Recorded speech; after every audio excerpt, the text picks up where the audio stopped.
Good morning, children. Let's start our next lesson from the book Moment, and the name of the lesson is A House is Not a Home. This story is about you can say, the growing process. During growing process, what does a teenager feels, and what is his or her mental state? It tells about that. So let's read the story and find out. My first year of high school felt awkward. When the author shifted from junior school to high school, his first year was quite awkward. It was not very, like, he was not able to cope up well with the environment over there. After leaving junior high school at the head of my class with all the seniority of the upper grade level could afford me.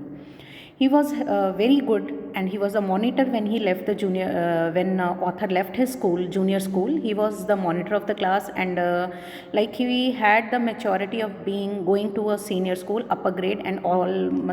He had the quality that people would accept him very well. It felt stranger over me as a freshman, but for the narrator, for the author, it was quite strange as a going to a new school, starting fresh, without friends, without having the same environment, same teachers. It was difficult for the newcomer to adjust. So same was the situation of the author. The school was twice as big my old school. The school was quite big, as the author was in the junior school. Now this was a high school. It was quite big, as the size of the twice as the size of the previous school. And to make the matter worse, my closest friends were sent to different high schools, and I felt very isolated. Narrator's friend did not take the admission in the same school. The author's friend did not take the admission in the same school, but they were sent to different schools, and the author felt isolated. I missed my old teachers so much that I would go back and visit them. Author missed his teachers so much that he was thinking in his mind that one day he would go back and meet them. They would encourage me to get involved in school activities so that I could meet new people.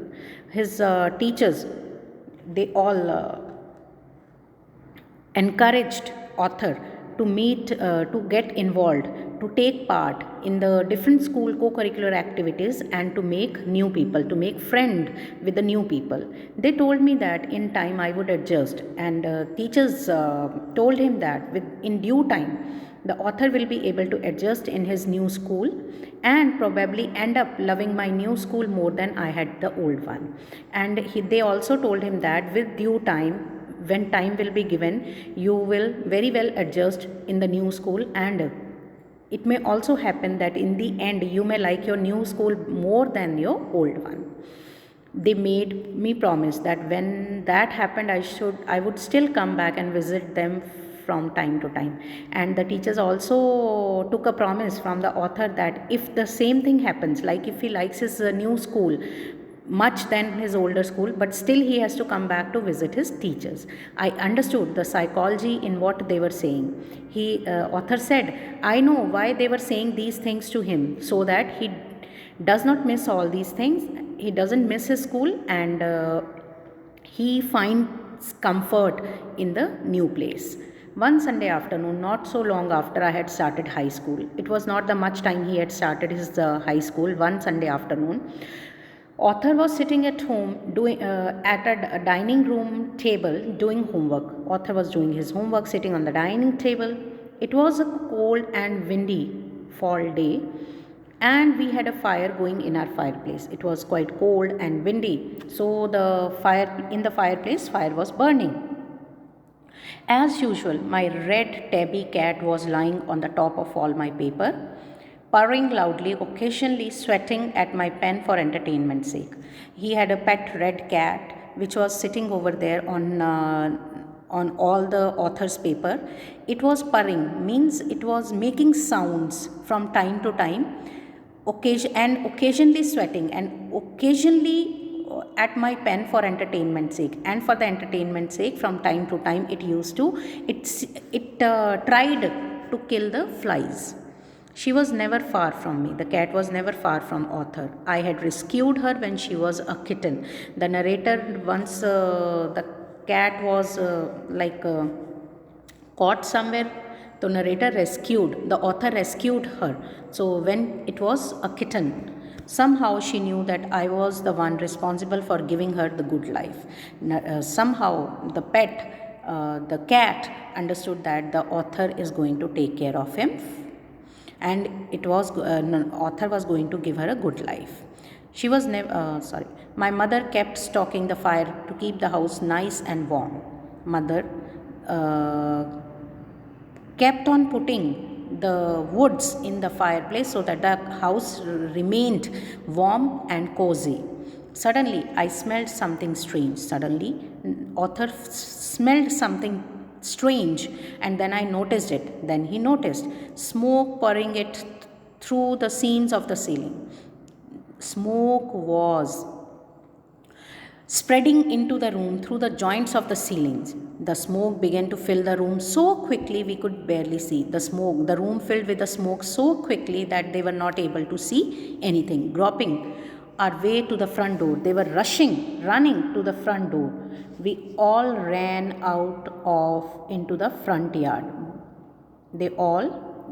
Those who all were there in the house, they all ran towards the front portion of the house.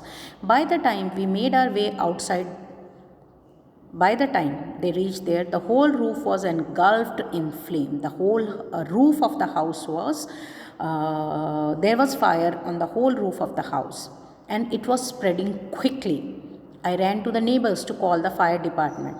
While I watched my mother run back into the house, the author went to neighbor's house to call the fire department people, and his mother went back into the house. My mother then ran out of the house carrying a small metal box full of important documents. She brought back with her a metal box which was having important documents. She dropped the case on the lawn and in crazed state, in a crazed, you can say, in a cynic way, she went back into the house. I knew what she was after. My father had died when I was young, and I was certain that she was not going to let his pictures and letters go up in the flame. Now, the author was sure that his mother has gone back into the room to get his father's pictures and letters. They were the only things she had to remember him by, and these were his only, like you can say, things by which she was trying to keep his father in her thoughts. Still, I screamed at her. Mom, no, the author shouted for her not to enter the house again. I was about to run after her when I felt a strange hand hold me back. The author was also supposed to run back to the house after his mother, but somebody hold him from back. It was a fireman. I had not even noticed that the street had already filled the fire truck. The narrator had not noticed that the fire trucks had already been called, and the lane was filled with the fire trucks. I was trying to free myself from his grasp, yelling, "You do not understand, my mother is in there." The author shouted on the man who was holding him that he did not understand that his mother was in the house. He held on to me while other firefighters ran into the house. One was holding the author while the others ran into the house. He knew that I wasn't acting very logically, and that if he were to let go, I would run. He was right. Author said that the fireman did not let him go because he was sure that if once the author was left, or if he left him, narrator would definitely go into the house. He wrapped a blanket around me and sat me down in our car. He made him settle down in the car. Soon after that, a fireman emerged from our house with my mom in tow. He was out. A fireman, after a short while, a fireman was out holding author's mother with him. He quickly took her over to the truck and put an oxygen mask on her. He quickly gave her an oxygen mask to put on. I ran over and hugged her. The author ran to his mother and hugged her. All those times I ever argued with her and hated her vanished at the thought of losing her. And he really had a good argument with his mother because he was afraid that he would lose his mother. She's going to be okay, said the fireman. She has just inhaled a little smoke. Then a fireman told him that she'll be all right, as there's nothing to worry about. She has simply engulfed or inhaled a little smoke. And then he ran back to fight the fire while my mother and I sat there dazed. They were looking, we both were like angry.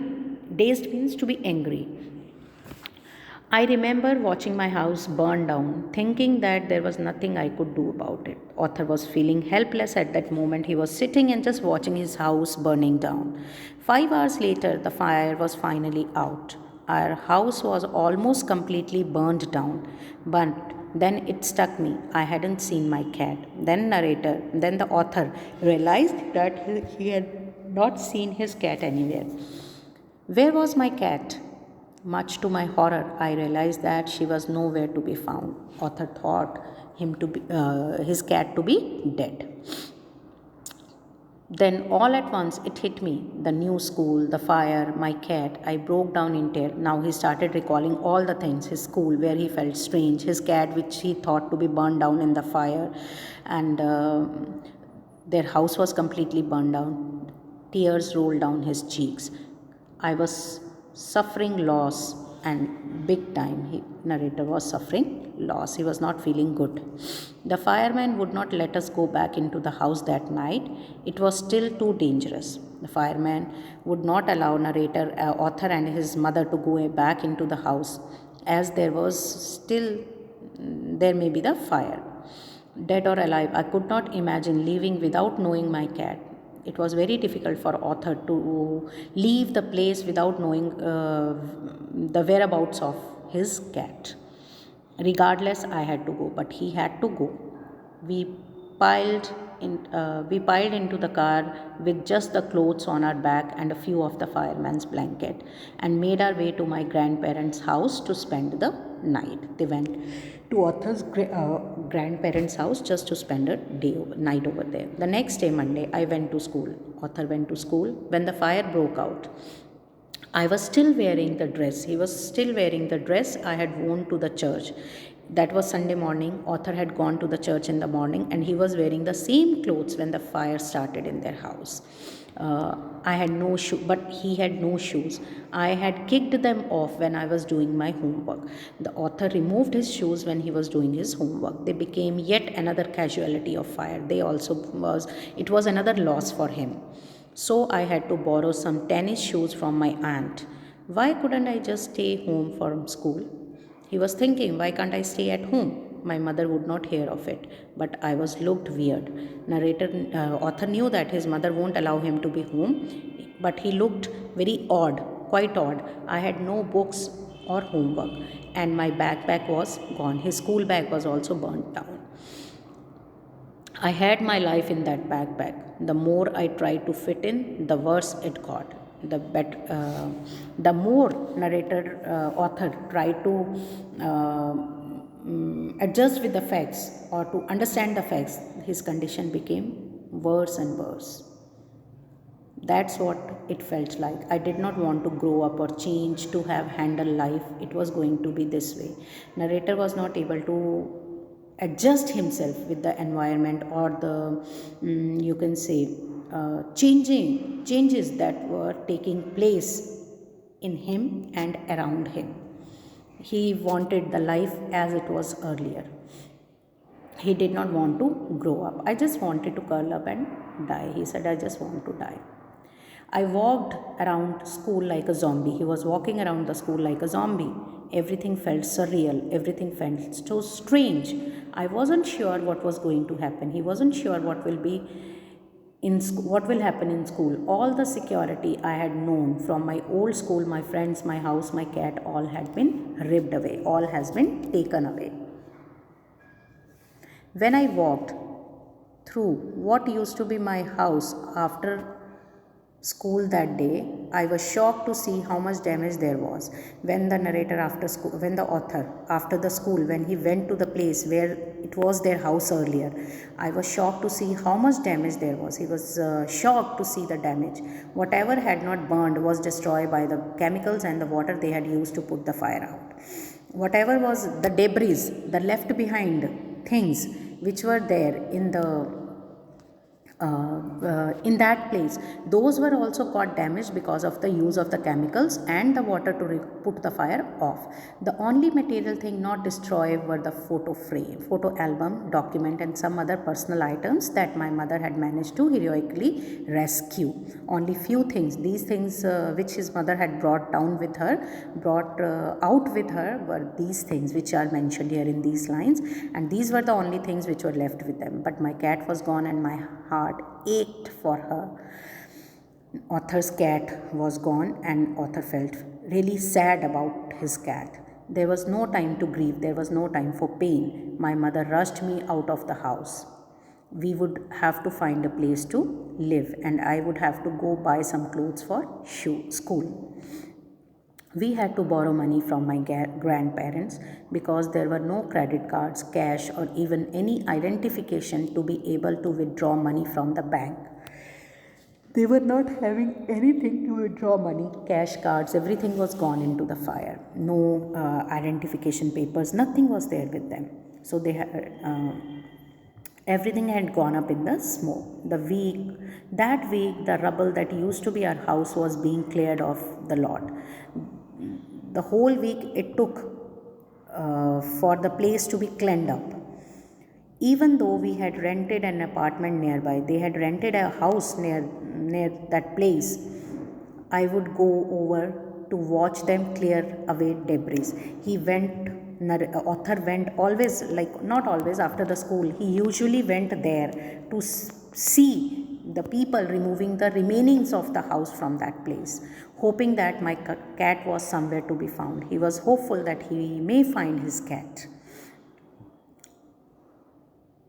She was gone. I kept thinking about her as that vulnerable little kitten. He was sure that cat was won't be safe.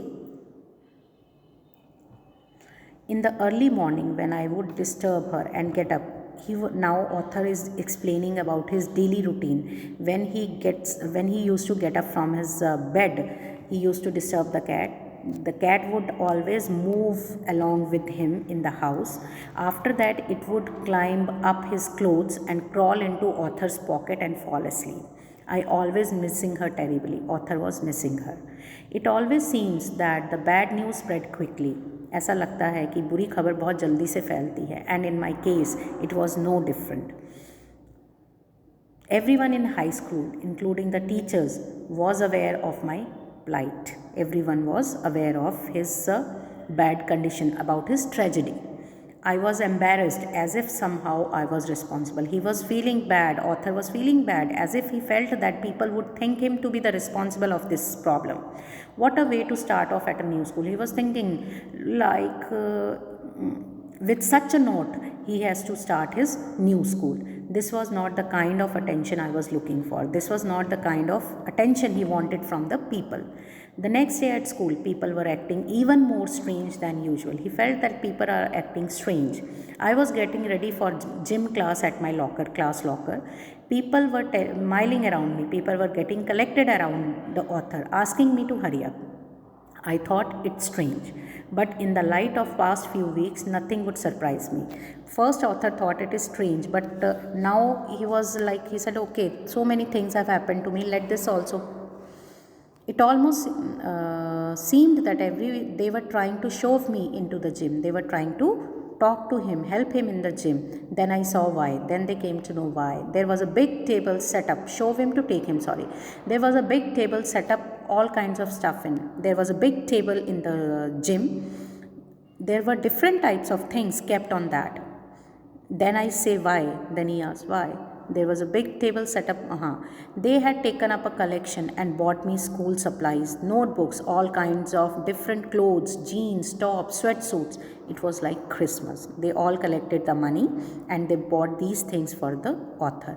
I was overcome by emotion. He became emotional. People who had never spoken to me before were coming to me and introducing themselves. I got all kind of invitation to their houses. Their genuine outpouring of concern really touched me. Now, author was touched by the way people were trying to help him. In that instant, I finally breathed a sigh of relief. Now, author realized why were they doing so and thought for the very first time that things were going to be okay. Now he was mentally relaxed. He thought that the things would be fine. I made friends that day. That day, author was able to make new friends. A month later, I was at my house watching them rebuild it. But this time it was different. I wasn't alone. He was not sitting there alone. I was with two of my new friends from the school. He was sitting with his two new friends. It took a fire for me to stop focusing on my feelings of insecurity and to open up to all the wonderful people around me. The fire at his house gave him the opportunity to open his mind to the new environment, to the new people. So, and he also got rid of his feeling of insecurity. Now I was sitting there watching my house being rebuilt, and when I realized my life was doing the same. And he also, while he was watching his house was building again, at the same time he felt that he has learnt a new lesson and his life is also gathering up again. He is also able to gather up his life and he was also able to get a new start in his life. While we sat there on the curb, while they were sitting there on a stone, you can say a big stone, planning my new bedroom, I heard someone walk up to me from behind and say, "Does this belong to you?" Somebody came from the back and asked the author, "Does it belong to you?" When I turned around to see who it was, when the author turned around to see who was calling him, I could not believe my eyes. He was not able to believe his eyes. A woman was standing there. Holding my cat, I leapt up and grabbed her out of woman's arm. He jumped and took the cat out of woman's arm. I held her close to me. The author held the cat close to him, cried into a beautiful orange fur, and his tears rolled down into cat's fur. She purred happily. She also made sound happily. My friends were hugging me, hugging the cat and jumping around. They all were happy. Apparently, my cat had been so freaked by the fire that she ran over a mile. Got so afraid of the fire that she ran 1 mile away from the house. Her collar had our phone number on it. On cat's collar, their phone number was written, but our phones had been destroyed and disconnected. This wonderful woman took her in. This wonderful woman took the cat in her house, worked hard to find out whose cat it was. She had to work really hard to find out the cat belongs to whom. Somehow she knew that this cat was loved and sorely missed. Somehow the lady had a feeling that this cat has been loved and somebody is missing it. As I sat there with my friends and cat curled up into my lap, all the overwhelming feelings of loss and tragedy seemed to vanish. All the bad feelings had diminished, gone away, were going away. I felt gratitude for my life. The author thanked God for his life, his new friends, the kindness of a stranger, and the loud purr of his beloved cat. My cat was back, and so was I. The author's cat was back, and his life was also on the track. That's all about the story, children. I hope you liked it. Thank you.